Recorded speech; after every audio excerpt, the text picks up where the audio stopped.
여러분 안녕하세요. 반갑습니다. 4주차 이론 수업 세 번째 시간으로 인사드립니다. 네, 오늘은요, 컴퓨팅 사고와 관련해서 시험에 나올 내용들이 꽤 많습니다. 물론 기말고사여가지고 저희가 대면하고 나서 실습할 때 한두 번 정도 더 강조를 드리겠지만, 그래도 오늘은 시험에 나오는 내용들을 최대한 강조할 테니까 참고해 주시면 좋겠습니다. 시험은 공지드렸다시피 2주차에서 5주차 이론 수업에서 대부분이 출제되고요. 교재에서는 저희가 함께 다룬 부분만 나온다고 봐주시면 되겠습니다. 여러분들도 아시겠지만 1학년 수업에서 이 교재를 쓰셨던 분도 아마 계실지 모르겠고요. 교재가 꽤 오래된 교재입니다. 2016년, 17년도 정도에 출간된 교재이기 때문에 지금은 되게 아웃데이트된 오래된 내용들이 많이 있어요. 그래서 저희가 변하지 않는 개념들을 함께 다룰 거고 그 내용들을 주로 시험에 내려고 하고 있습니다. 그리고 저는 그 시험 문제에서 예시를 포함한 서술, 예시를 포함해서 서술하세요라고 늘 말씀을 드립니다. 저희가 이 내용을 간단하게 알아보는 내용 중에 큰 이유가 결국 우리 나중에 만나게 될 초등학생들한테 설명을 하기 위한 거잖아요. 그래서 정보교육 과정에 포함되어 있는 6학년 학생들이 이해할 수 있을 정도의 예시를 포함한 서술을 하세요. 이런 식으로 많이 내게 될 겁니다. 그리고 저희가 2022 개정 교육과정에서 저희와 관련된 실과 그리고 정보 소프트웨어 교육과 관련된 부분에서 빈칸 채우기도 함께 나오니까 참고를 해주시면 좋겠습니다. 네, 오늘은요, 거의 교재 기준으로 챕터를 한 3개 정도 나가면서 저희가 배울 소프트웨어와 컴퓨팅 사고 중에 핵심적인 내용들을 최대한 빠르게 같이 살펴보도록 하겠습니다. 그래서 먼저 챕터 3, 코딩과 코딩 교육이라는 부분부터 먼저 살펴보려고 하는데요. 제일 중요한 거는 알고리즘, 그리고 교육용 프로그래밍 언어를 지난 시간에 배우셨던 컴파일러, 그리고 인터프리터와 연결을 해서 왜 교육용 프로그래밍 언어를 사용하는지 같이 봐주시면 좋겠습니다. 그래서 소프트웨어 교육, 그리고 교육용 프로그래밍 언어의 개념과 의미, 예시를 꼭 알아주시면 좋겠고요. 문제는 이런 식으로 나옵니다. 교육용 프로그래밍 언어를 사용하는 이유를 서술하시오가 나오는데 여기서 여러분들이 이거는 어떤 사례 때문에 이렇게 교육용 프로그래밍 언어를 사용하는 게 초등학생들한테 좋다. 그리고 교육용 프로그래밍 언어는 어떤 게 있다. 이렇게 예시를 포함해서 써주시면 되겠습니다. 네, 자세한 시험 문제는 제가 거의 대놓고 알려드릴 거예요. 대놓고 알려드릴 거고 대면 수업에서 실습을 하면서도 보여드릴 테니까 일단 중요한 부분들만 여러분들이 정리하면서 봐주시면 좋겠습니다. 네, 가장 먼저 챕터 3에 들어가면은 코딩에 대한 개념이 나옵니다. 빨간 박스 안을 보시면은요. 코딩은 컴퓨터 프로그램을 수행하는 절차를 적어둔 명령어들인 코드를 작성하는 행위를 말합니다. 그래서 요거는 초등학생 수준에서는 저희는 실생활에 문제가 생겼을 때 문제 해결을 위한 절차와 과정을 설정하고 그걸 실행 가능한 프로그램으로 작성을 해서 결국 문제를 해결하는 일이다. 이렇게 초등학생들한테 제시를 하는 거라고 보시면 되겠습니다. 즉, 컴퓨터를 통해서 어떤 목적을 달성하기 위한 수단으로서 프로그램을 작성하는 일을 코딩 또는 프로그래밍이라고 한대요. 실제로 개발자들이 코딩을 하고 프로그램을 짜는 것도 당연히 어떤 목적이 있어서 하겠죠. 코딩과 프로그래밍은 같은 의미를 가지고 있다고 합니다. 그래서 문제가 생기면은 문제 해결을 위해서 방법을 구상을 하고 코딩을 해서 문제를 해결하는데 그 과정에서 컴퓨팅 사고를 활용하는 거겠죠. 저희가 지지난 시간부터 되게 많은 그 자료들을 보셨잖아요. 그 바이든 전 대통령이 나와서 코드다 노아이지를 홍보하는 것들, 그리고 수많은 유명 인사들이 나온 것들을 보셨는데, 이 책이 언제 나왔는지 이해를 하면은 왜 이 교수님이 이런 것들을 쓰셨는지를 충분히 이해하실 수 있을 것 같습니다. 이 책은 16년 말에 출판이 돼가지고 아마 실제로 교수님이 이 책을 쓰신 거는 거의 2015년 정도가 아니었을까라고 생각합니다. 2015 개정교육과정이 막 들어왔는데 그때는 딱 교육과정 전체에 컴퓨팅 사고 2개밖에 없고 소프트웨어 교육이 조금 들어오긴 했지만 절대로 충분하지 않을 거다라고 느끼셨던 것 같습니다. 그래서 우리나라에서도 소프트웨어 교육을 더 확대를 시켜야 된다라는 주장이 이 책에 엄청나게 많이 담겨 있는데 저희는 지금 2025년 소프트웨어 교육이 엄청나게 확대돼 있고 교육과정에 인공지능이라는 키워드가 엄청나게 많이 들어가 있는 그런 시대에 살고 있잖아요. 그래서 이런 그 마크 주커버그 사진이 나와 있고 뭐 잭도시 사진이 나와 있고 이런 것들은 그 예전에 나와 있는 우리나라의 소프트웨어 교육이 본격적으로 시작되기 전 그 사례를 보여주는 것이다라고 생각해 주시면 되겠습니다. 그래서 이렇게 코딩이 중요하다. 뭐 인스타그램도 뭐 코딩을 통해서 만들어졌다. 누구나 코딩을 해야 된다라고 교수님이 계속 주장을 하시고 계십니다. 그래서 이렇게 코딩 교육을 하기 위해서는요. 그 94쪽의 윗부분에 보시면 첫 번째가 중요합니다. 코딩 교육을 하는 목적은 컴퓨팅 사고 논문에서 잠깐 봤던 것처럼 모든 학생을 프로그래머, 우리 표현으로 개발자로 양성하기 위해서가 아니고 이 디지털 세상을 살아가기 위한 기본 상식이고 앞으로 코딩 교육은 모두한테 필수적인 요소가 되어야 된다. 미국의 코드다 노아이지와 같은 이런 논리 구조를 가지고 있다고 봐주시면 되겠습니다. 자, 94쪽 아랫부분에 보시면 알고리즘이라는 용어가 나옵니다. 컴퓨팅 사고의 7단계 중에 한 가지 요소기도 한데요. 이 알고리즘이 도대체 무엇인지부터 먼저 간단하게 보고 넘어가겠습니다. 자, 한번 읽어보면은요, 코딩을 효율적으로 하기 위해서는 미리 알고리즘을 구상해 놓는 게 필수적인데, 알고리즘을 먼저 구상하고 코딩을 하면 오류를 줄이고 보다 효율적인 프로그램을 만들 수 있다라고 합니다. 알고리즘이란 여기서 어떤 작업을 수행하는 데 있어 적합한 절차와 과정을 기술해 놓은 것이라고 하는데 여기서 굳이 키워드를 하나 가지고 오면 딱 절차라고 봐주시면 되겠습니다. 절차를 순서대로 써놓은 게 알고리즘이다 라고 생각을 해주시면 되겠습니다. 아래쪽을 보시면은 우리가 라면을 끓일 때의 알고리즘을 간단히 나타내면 물을 끓인다, 가열한다, 스프를 넣는다, 익으면 먹는다 이렇게 나와 있는데 요 예시가 정말 대표적인 예시인가 봐요. 제가 인공지능한테 요거를 한번 물어봤어요. 제가 쓰고 있는 그 엔트로피 클로드한테 물어보니까 초등학교 6학년 수준으로 예시를 들어서 설명해줘 라고 하면은 이거랑 거의 똑같은 내용을 알려주더라고요. 근데 여기서 주의하실 점이 여기서 절차는 비슷하다. 하지만 표현 방법은 모두 다를 수 있다라고 생각을 해주시면 좋겠습니다. 그래서 알고리즘을 조금 다르게 표현하기 위해서 소프트웨어 용어 사전이라는 걸 찾아봤는데요. 거기서 요약을 하면 어떤 문제를 해결하기 위해서 절차, 방법, 명령어들을 모아둔 것을 알고리즘이라고 한다라고 했습니다. 저희가 잠시 후에 살펴볼 순서도 형식으로 이렇게 그림이 표현이 되어 있는데요. 이 알고리즘은 주어진 문제를 논리적으로 해결하기 위해서 이런 것들을 모아둔 거고 한 글자로 한 단어로 표현한다면 절차가 가장 가까운 게 될 거라고 생각을 합니다. 그래서 지금 왼쪽에 있는 거는 순서도로 표현한 알고리즘이고요. 결국 이 알고리즘이라는 게 주어진 문제를 논리적으로 해결하기 위한 거잖아요. 그래서 반드시 문제가 있어야지 그거를 해결하기 위한 알고리즘이 생긴다고 생각해 주시면 되겠습니다. 알고리즘을 조금 더 살펴보면요. 제가 여기 세 가지 알고리즘을 가지고 왔습니다. 자, 가장 왼쪽을 보시면은 요거는 가장 대표적인 알고리즘입니다. 거의 뭐 수천 년, 수백 년은 아니겠죠. 적어도 수천 년 전부터 내려온 알고리즘일 거고요. 여러분들도 보시면 알 수 있는 세 자릿수의 받아올림이 있는 세 자릿수의 덧셈 정도가 되겠습니다. 요 알고리즘에서 순서는 모두가 잘 알고 있습니다. 5 더하기 8을 해서 13이니까 3을 쓰고 1을 받아 올리고 4 더하기 7 더하기 1을 해서 12니까 2를 쓰고 1을 받아 올리고 이런 식으로 거의 모두가 요 알고리즘을 보고 똑같은 계산을 할 수 있을 겁니다. 하지만 오른쪽에 있는 가장 최근에 에스팔 세비지, 아이브의 키치라는 노래에 나온 알고리즘의 표현은 조금 다릅니다. 가운데는 제가 대충 추측을 하건데 연인들끼리 둘이 싸울 때 패턴을 인식을 하는 거죠. 컴퓨팅 사고에서 이 친구가 맨날 싸울 때는 이런 얘기를 하는데 그게 약점이 될 것 같다라고 그 사람의 행동 패턴을 분석해서 이거를 알고리즘으로 표현한 것 같고요. 그리고 오른쪽을 보시면은 아이브는 메이너의 알고리즘의 난떠. 여기서는 여러분들이 알고 계시는 유튜브의 추천 알고리즘과 같은 게 아닌가라고 생각을 합니다.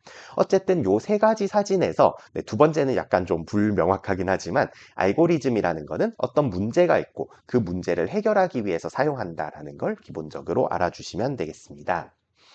그래서 요거는 제가 위키백과에서 가지고 와봤어요. 알고리즘은 여기 여러분들이 아래쪽을 보시면은 뭐 인스타그램이라든지 미로 찾는 방법, 인공지능의 알고리즘, 뭐 마밤진이라든지 뭐 각종 수학의 공식 같은 것들도 모두 다 알고리즘으로 표현을 할 수 있다고 봐주시면 되겠습니다.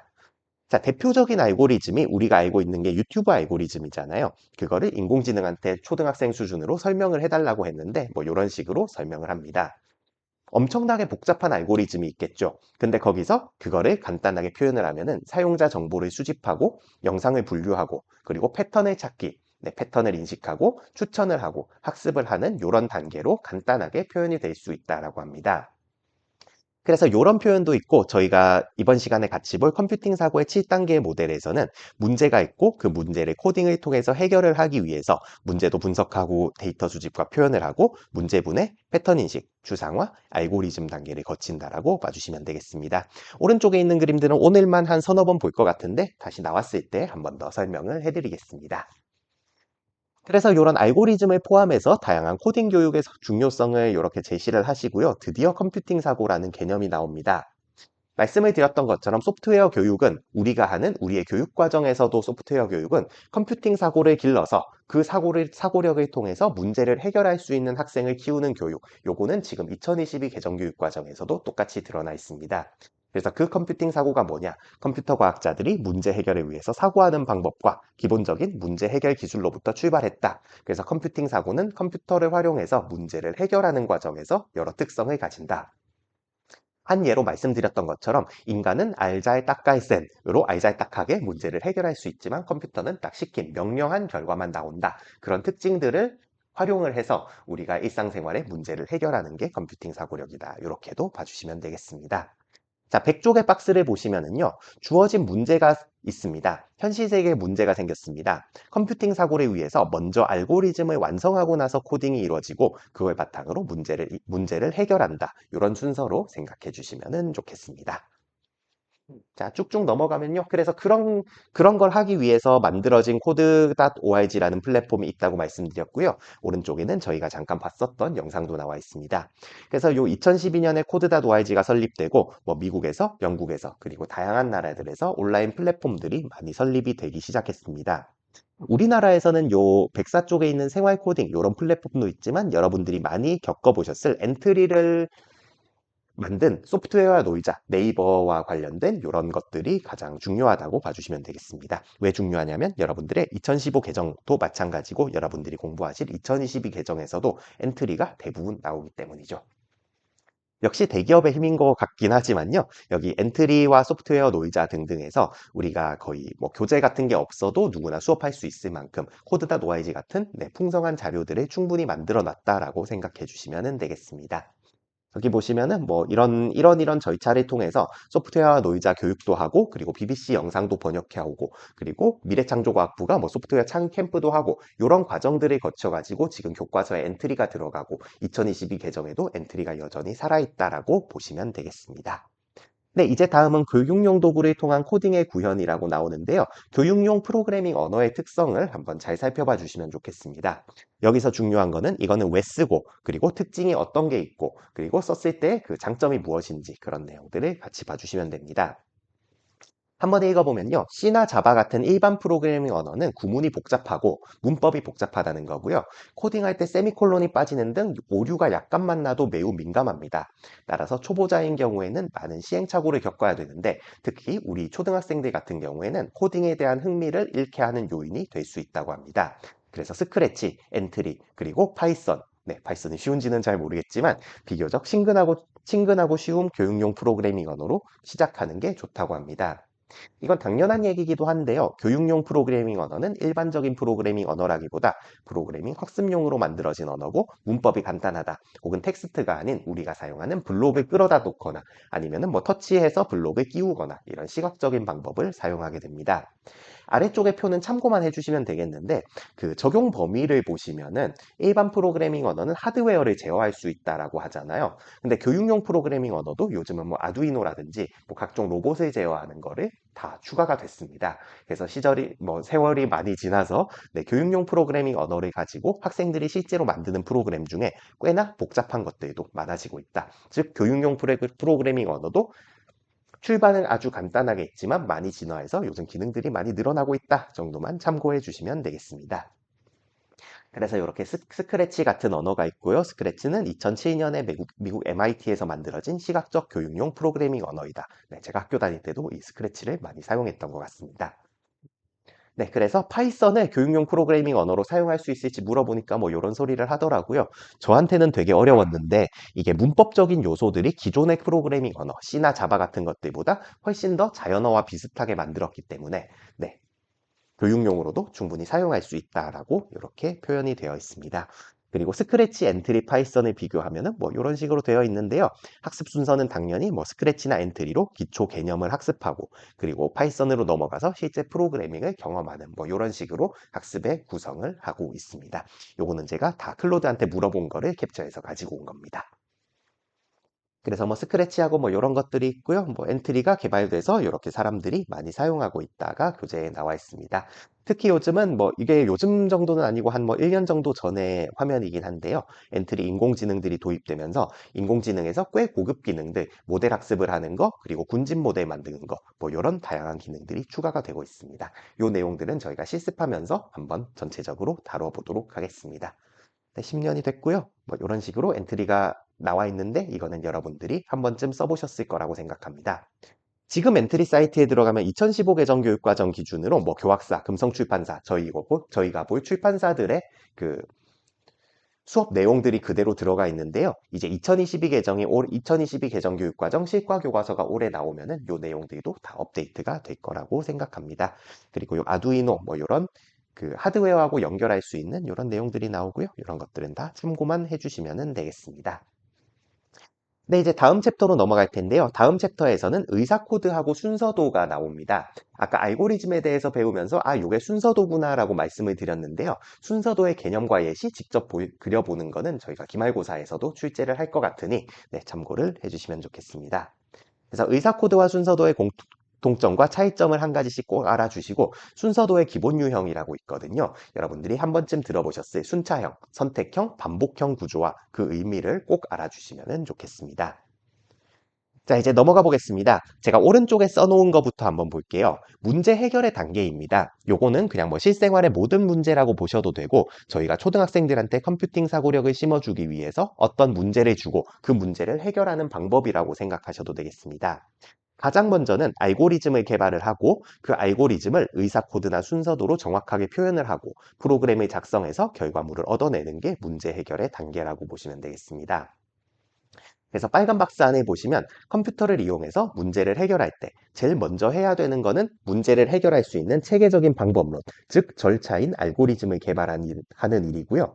그리고 나서 개발된 알고리즘을 의사 코드나 순서도를 이용해서 정확하게 표현하고 이를 바탕으로 컴퓨터 프로그램을 작성해서 결과를 도출하게 된다고 합니다. 여러분이 아시는 것처럼 컴퓨터는 0과 1의 기계어밖에 사용을 못하고요. 우리가 코딩을 하는 거는 자연어와 가까워진 다양한 코딩 언어들을 사용을 하잖아요. 그래서 컴퓨터 프로그램, 이 프로그램은 컴퓨터가 이해할 수 있는 프로그래밍 언어로 표현이 되면서 정해진 규칙에 따라서 작성이 돼야 되는데 이때 작성된 프로그램을 원시 코드라고 합니다. 그리고 프로그래밍이란 컴퓨터로 어떤 일을 처리하기 위해서 언어로 프로그램을 작성하는 것이고 프로그래머 혹은 개발자, 프로그래밍 이런 언어들을 생각을 해주시면 되겠습니다. 자, 그래서 의사 코드와 순서도는 알고리즘을 만들고 알고리즘을 코딩하기 전에 표현할 때 사용을 한다라고 하는데요. 정리를 한번 해보겠습니다. 의사 코드는 알고리즘을 프로그래밍 언어와 유사한 형태로 풀어 써놓은 것으로 정형화된 문법적 측면을 배제하고 사고의 흐름을 간결하고 효과적으로 전달하는 표현이다. 즉, 내가 직접 코딩을 하잖아요. 코딩을 하는 사람 입장에서 이렇게 표현하면 내 머릿속에서 정리가 잘 되겠는데? 이렇게 하면 논리를 조금 더 알고리즘으로 잘 표현할 수 있겠는데 뭐 이런 식으로 이런 사유로 만들어진 게 아닌가라고 생각합니다. 이렇게 점 찍힌 부분을 보시면은요, 의사 코드는 알고리즘을 계략적으로 표현하는 데 쓰이고 단계를 차례로 적는 것이고 구체적으로 구문을 사용하거나 그렇지는 않는다라고 합니다. 그래서 아래쪽에 나와 있는 썸에다가 0을 넣고 i에다가 0을 넣고 블라블라블라 이런 식으로 표현하게 되는 거고요. 자, 다음 오른쪽에 순서도를 보시면은 순서도의 특징은 조금 더 분명합니다. 처리하고자 하는 문제를 분석하고요. 처리 순서를 단계화하고 상호 간의 관계를 표준 기호를 사용해서 입력, 처리, 결정, 출력 이런 박스하고 연결선으로 일목요연하게 나타낸 도표를 얘기합니다. 그래서 순서도는 이런 역할을 한대요. 프로그래밍 과정에서 프로그램의 설계도와 같은 역할을 담당하고 순서도를 만들면은 누가 봐도 이 사람이 이런 이유로 이런 알고리즘을 짰구나. 내가 코딩을 할 때는 이 알고리즘의 특성을 순서도를 보고 잘 반영을 해야지. 이렇게 이해를 하게 되는 거겠죠. 특히 뭐 짧은 프로그램의 경우에는 처리 과정을 자세히 나타날 수 있으니까 필수적으로 순서도를 그려야지 코딩이 더 효율적으로 된다라고 봐주시면 되겠습니다. 자, 시험에 나올 만한 거는 제가 오른쪽에 정리를 해놨습니다. 의사 코드는요, 그냥 맘대로 쓰는 거고, 개발자가 조금 더 자연어에 가깝게, 혹은 진짜 자기 맘대로 쓰는 거고, 순서도는 국제적인 표준 기호를 가지고 있다가 되겠습니다. 그래서 뭔가 해석을 해라, 혹은 그려라 라는 문제가 나오면 당연히 의사 코드보다는 순서도가 나오게 되겠죠. 그리고 이 두 가지를 사용하는 근본적인 이유도 다시 보자면은 본격적으로 코딩을 하기 전에 알고리즘을 올바르게 이해하고 효율적인 코딩을 하기 위해서 사용한다라고 보시면 되겠습니다.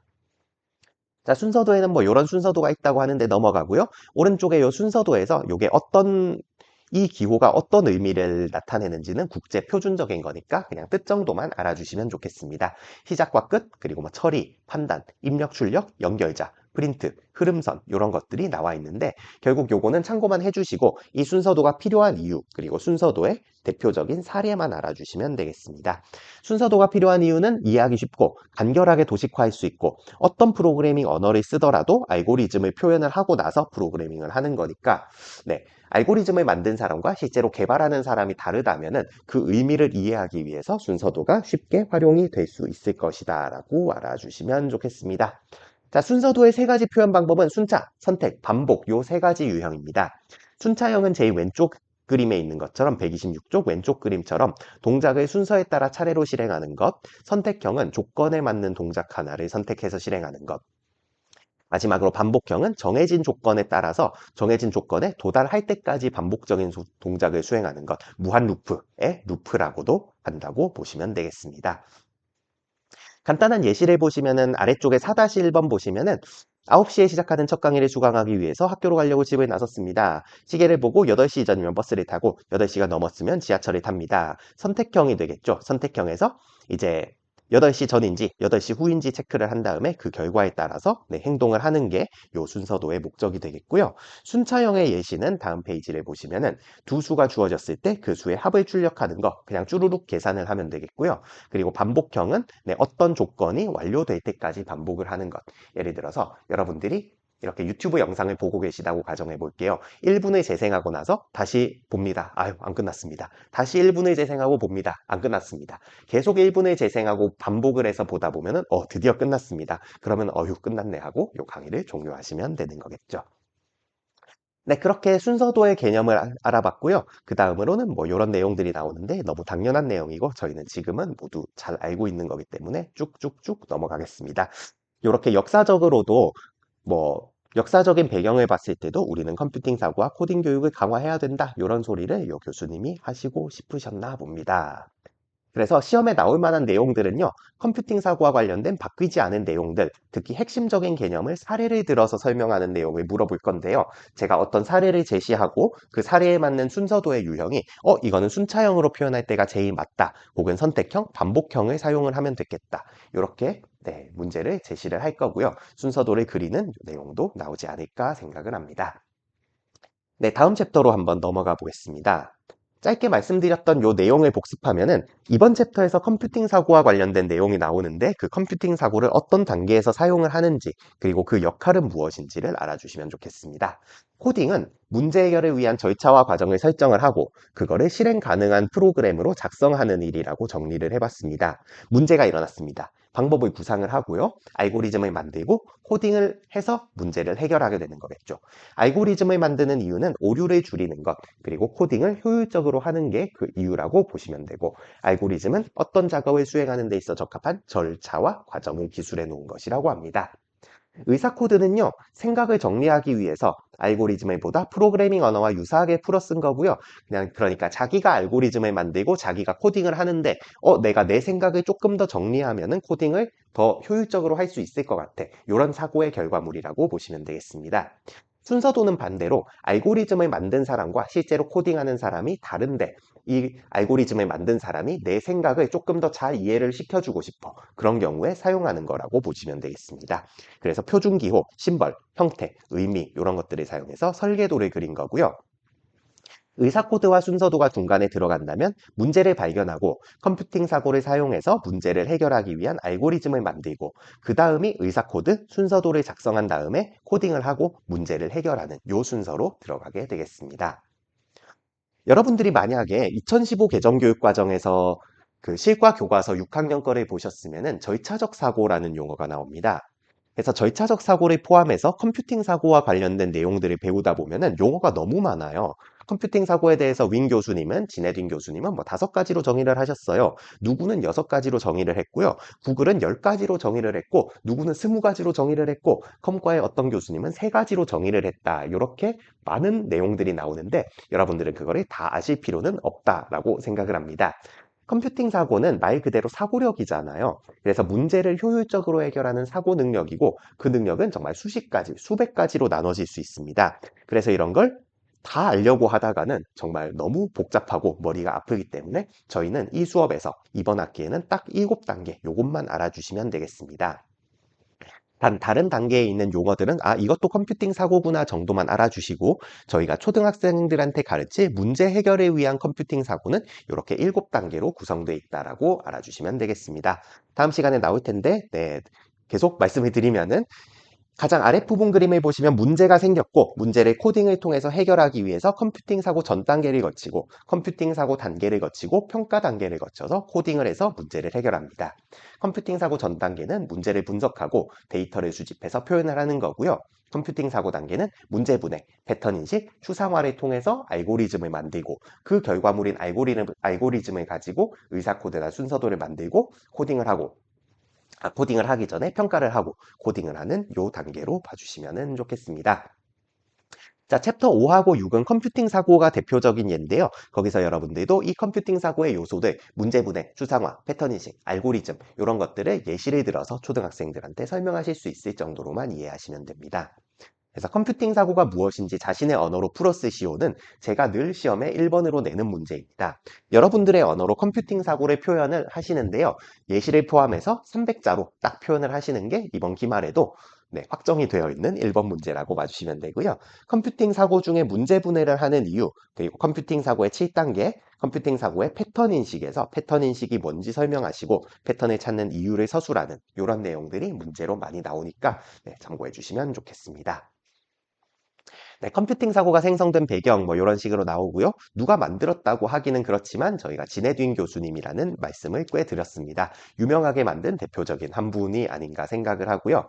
컴퓨팅 사고에 대한 정의가 또 나오는데 계속 말씀드렸던 컴퓨터 과학자들이 문제를 위해서 사고하는 방법, 그와 관련된 기본적인 문제 해결 기술, 인간의 사고와 컴퓨터의 사고는 다르다. 그 사고력을 이제 문제를 해결하는 데 활용을 한다. 이렇게 말씀을 드리게 되겠습니다. 저희가 봤었던 논문의 얘기도 나옵니다. 2006년에 카네기 멜론 대학교 컴퓨터과학과 교수님이신 윈 교수님이 ACMA라는 저널에 컴퓨팅 사고라는 글을 게재하고 나서 관심을 불러일으켜서 코드다 노알지가 만들어지고 미국의 코딩 교육이 이런 식으로 발전하게 됐다는 겁니다.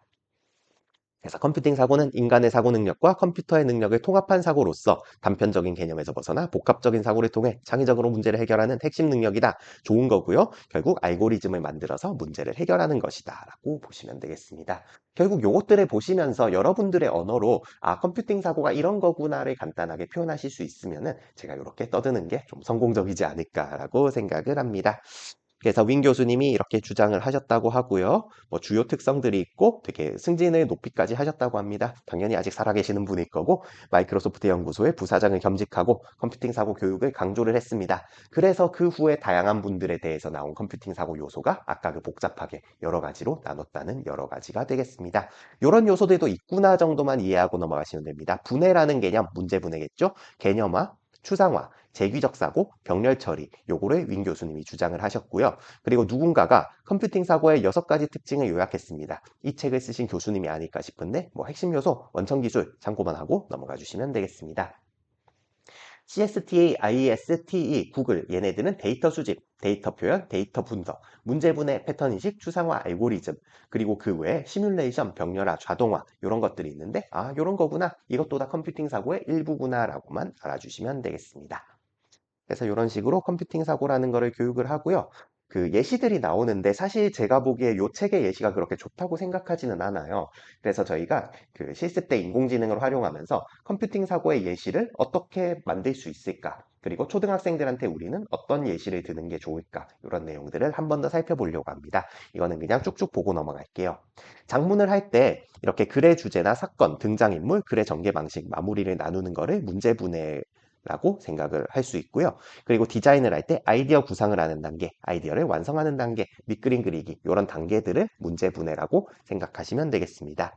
그리고 여러분들이 보시면은 그 아직까지 있는지 모르겠는데요. 그 미술과 과방 문 앞에 보면은 그 클림트의 그림이 하나 붙여져 있었던 적이 있거든요.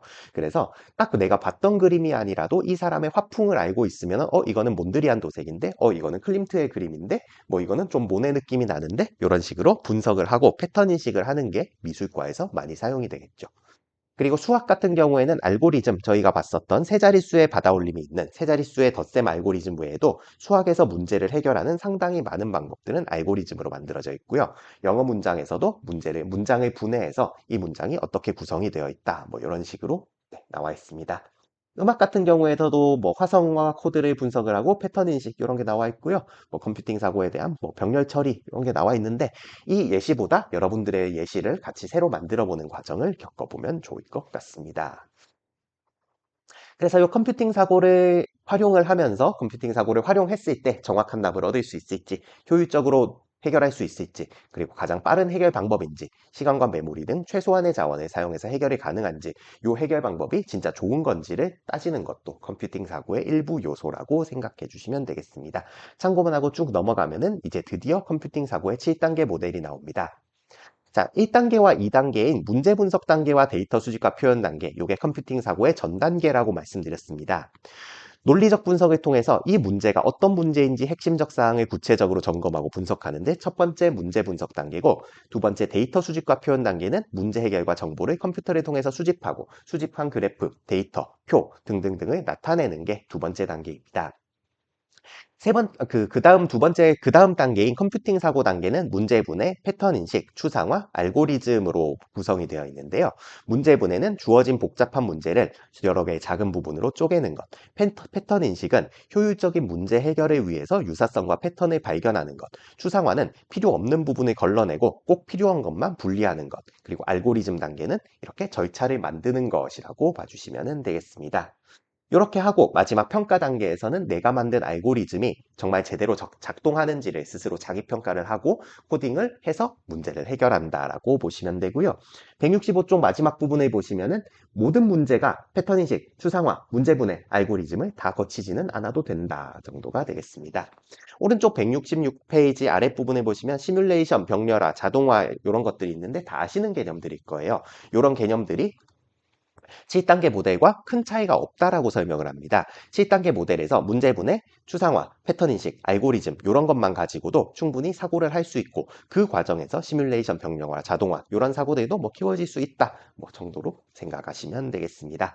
그래서 이번 챕터는 예시를 마지막으로 마무리할 텐데요. 문제분해는 이렇게 문제들을 분해를 하는 것, 그리고 패턴 인식은 어떤 경향을 발견하는 것, 뭐 이렇게 경영 지표가 매출이 올라갔다 내려갔다 하는 패턴을 파악하고 경영에 활용을 한다. 그리고 주식 거래에서 오르고 내리는 패턴을 발견하고 인식해서 투자에 반영한다. 네, 이러면 망하죠. 네, 그리고 여기 문제를 풀 때 여러분들이 공무원 시험을 준비한다, 혹은 삼성 사트를 준비한다, 뭐 사트나 뭐 NCS인가요? 뭐 NCS 같은 거를 준비할 때 규칙을 찾는다. 이런 것들도 패턴 인식의 예가 되겠습니다. 추상화의 예시는 패턴과 경향을 규칙이나 원리, 일반화를 통해서 추상화한다고 말하는데요. 여러분들이 원소기호 같은 거 보시잖아요. 원소기호에서 뭐 어떤 분자가 몇 개 있고 어떤 분자가 몇 개 있고 이런 거는 보이지 않는 것을 최대한 특징만 빼내 가지고 만들어 놓은 게 추상화의 결과물이라고 보시면 되겠습니다. 생물학도 마찬가지입니다. 어떤 유전의 비율의 몇 대 몇 대 몇이다라고 하는 게 가장 대표적인 특징만 추출을 해서 추상화를 하는 게 되겠고요. 그리고 알고리즘은 문제를 해결하는 절차를 만들어 놓는 것, 라면을 끓이는 절차를 표현하는 것, 그리고 삼각형, 밑변 곱하기 높이 나누기 2, 뭐 이런 것들도 다 알고리즘이라고 표현해 주시면 되겠습니다. 네, 이렇게 예시를 봤었고 이제 예시를 조금 더 보면서 마지막 챕터로 들어가 보도록 하겠습니다. 네, 컴퓨팅 사고 전 단계에서는 문제를 분석하고 데이터 수집과 표현을 하고요. 그리고 요 문제 분석 단계에서는 뭐 문제가 진짜 문제인지 이런 걸 분석한다고 하는데 그냥 참고만 하고 넘어가 주시면 되겠습니다. 네, 진짜 문제, 열린 사고 문제 이런 것들은 그냥 한번 쓱 보고 넘어가 주시고요. 그리고 컴퓨팅 사고 단계가 본격적으로 중요한 단계라고 보시면 되겠습니다. 복잡한 문제를 쪼개서 해결하는 문제분해, 패턴을 인식하는 패턴 인식, 특징을 추출해서 하는 추상화, 그리고 체계적인 방법론, 절차를 만드는 알고리즘과 평가 단계로 이루어진다고 합니다. 자, 문제분해는 복잡한 문제를 여러 개의 작은 부분으로 나누고 하나씩 검토하면서 해결하는 방법입니다. 문제분해는 문제를 다루기 훨씬 쉬워지게 만드는 이런 게 되겠죠. 그래서 아래쪽을 보시면은 칫솔질을 효율적으로 하기 위한 방법이라고 해서 예시가 나오는데요. 어떤 칫솔을 쓸 것인지, 얼마나 칫솔질을 할 것인지, 얼마나 세게 할 것인지, 치약을 어떤 거를 쓸 것인지 이런 것들을 분해를 해서 판단을 한다고 하고요. 요 컴퓨팅 사고 중에 문제 분해를 통해서 성공한 기업의 예시가 이렇게 블라블라 나오게 됩니다. 그래서 아침 식사를 준비할 때도 문제를 분해해서 분배를 하고 여러분들이 다 조별 과제를 할 때도 이 사람의 역할은 뭐, 이 사람의 역할을 뭐 나누는 것도 다 문제 분해의 개념이 들어가 있다고 보시면 됩니다. 패턴은 어떤 집합이나 문제에서 공통적으로 갖고 있는 유사성이나 특징을 얘기한대요. 고양이를 그릴 때 고양이는 얼굴이 동그랗고요. 다리가 4개이다. 눈은 반짝인다. 꼬리는 기다랗다. 털은 부드럽다. 이런 특징들을 가지고 있습니다. 자, 패턴을 사용하는 이유는 문제들을 보다 단순하게 파악할 수 있기 때문에 패턴 찾기는 매우 중요하다라고 합니다. 그래서 우리가 어떤 고양이를 묘사하는 방법을 안다면 다른 고양이들도 별 어려움 없이 패턴에 따라서 묘사할 수 있다라고 합니다. 패턴 인식을 하는 우리의 대표적인 사례는 기출문제가 아닐까 생각합니다. 우리가 몇 년치 기출문제를 보고 임용해서 내가 2010년부터 2024년 것까지 딱 봤는데 문제에서 똑같은 패턴이 있어. 그럼 이거는 조금 바뀌긴 하겠지만 올해도 충분히 나오겠네. 이런 식으로 문제를 해결하는 데 도움이 될 수 있을 것 같고요. 그래서 패턴을 인식할 때는 뭐 유사성과 데이터 속성, 뭐 감각적 인식과 개념적 인식이라는 게 있다라고 알아주시면 되는데 그냥 참고만 하고 넘어가겠습니다. 자, 그 다음으로 추상화는 다양한 분야에서 활용될 수 있는 중요한 개념이라고 합니다. 실제로도 매우 많이 사용되고 있는 개념이고요. 별로 의미 있는 특성을 제거하고 핵심적인 특징만 추출해낸다고 합니다. 필요 없는 특징을 제거하고 핵심적인 특징을 추출해서 일반화한다라고 얘기를 하고요. 그 여러 가지 특성에서 뭐 해라든지 동전이라든지 병뚜껑 같은 거에서 원형을 추출하는 것, 이런 개념을, 특징을 추출하는 것도 추상화의 대표적인 예시라고 보시면 되겠습니다. 그리고 우리가 사용하고 있는 뭐 엘리베이터 기호, 그리고 시계 마크들, 그리고 뭐 화장실 안내 마크들 이런 것들도 가장 대표적인 특징만 골라내서 특징 추출을 통해서 추상화한 것이라고 봐주시면 좋겠습니다. 자, 그 다음 알고리즘은요. 네, 말씀드렸듯이 절차입니다. 문제 해결의 단계적 과정이기도 하고 효율적이고 논리적인 표현이기도 하고 순서도나 의사 코드로 나타내기 위한 근본 개념이기도 하겠습니다. 그래서 알고리즘은 뭐 매뉴얼을 개략적으로 나타낸 것도 알고리즘에 속하고요. 알고리즘은 뭐 일상생활에 있는 문제들을 효율적으로 해결하고 현명하게 살아가기 위한 뭐 강력한 도구이자 무기이다. 뭐 이런 식으로 표현을 합니다. 여러분들이 꼭 알아주실 거는 어떤 문제가 생겼고 그 문제를 해결하기 위한 절차 자체가 알고리즘이다고 생각하면 되겠습니다. 그리고 컴퓨팅 사고 전 단계에서 2개가 있었고요. 컴퓨팅 사고에서 4개가 있었습니다. 그 다음이 마지막으로 평가 단계인데요. 평가를 하고 나서 코딩을 하게 되는데 평가는 컴퓨팅 사고에 의해서 알고리즘이 만들어지고 그 알고리즘이 과연 원래 목적에 부합하는지를 확인하는 과정이라고 합니다. 그래서 평가 단계를 만약에 거치지 않는다면 코딩을 할 수 있겠지만 그 알고리즘 상에 나타난 오류를 잡아낼 수 없기 때문에 효율적으로 문제를 해결하기 위해서는 여기서 반드시 문제를 찾아내는 게 중요하다. 이런 식의 논리가 되겠습니다. 그래서 뭐 이런 사항들을 점검을 한대요. 모든 문제를 정확히 해결하는지, 뭐 효율적인지, 오류가 나타나지 않는지 이런 절차들을 거치게 된다고 합니다. 그래서 컴퓨팅 사고의 한 가지 요 개념들만 사용되는 게 아니고요. 문제분해, 추상화, 패턴 인식, 알고리즘들이 복합적으로 사용이 돼가지고 현실 세계의 문제를 해결하는 것들을 저희는 다양한 예시를 통해서 학생들에게 가르치게 됩니다. 그리고 이런 내용들은 제가 요 PPT 공유해 드릴 테니까 혹시 관심이 있으시면 조금 더 보시면서 이런 게 컴퓨팅 사고의 적용이구나 정도로만 알아주시면 좋겠습니다. 네, 이렇게 일단 쭉쭉 넘어가고요. 그래서 뭐 알고리즘을 뭐 어떤 데 적용을 한다, 일기예보에 적용한다, 이런 게 나와 있습니다. 네, 오늘 수업은 거의 정리가 다 됐는데요. 이제 중요한 내용들이 많이 나왔습니다. 시험에서 제가 한 5문제 정도 낸다고 하면은 그 중에 3문제에서 4문제 정도는 요 컴퓨팅 사고 이론과 관련된 내용입니다. 저희 수업에서 나온다고 했었던 컴퓨팅 사고의 7단계, 7단계가 어떻게 분류되는지, 순서는 어떤지, 그리고 문제분해, 추상화, 패턴인식, 알고리즘, 요 단계가 어떤 거를 의미하는지를 예시를 들어서 설명하실 수 있으면 되고요. 그리고 뭐 자동화, 시뮬레이션, 병렬화, 이런 거는 참고만 해주시면 되겠습니다.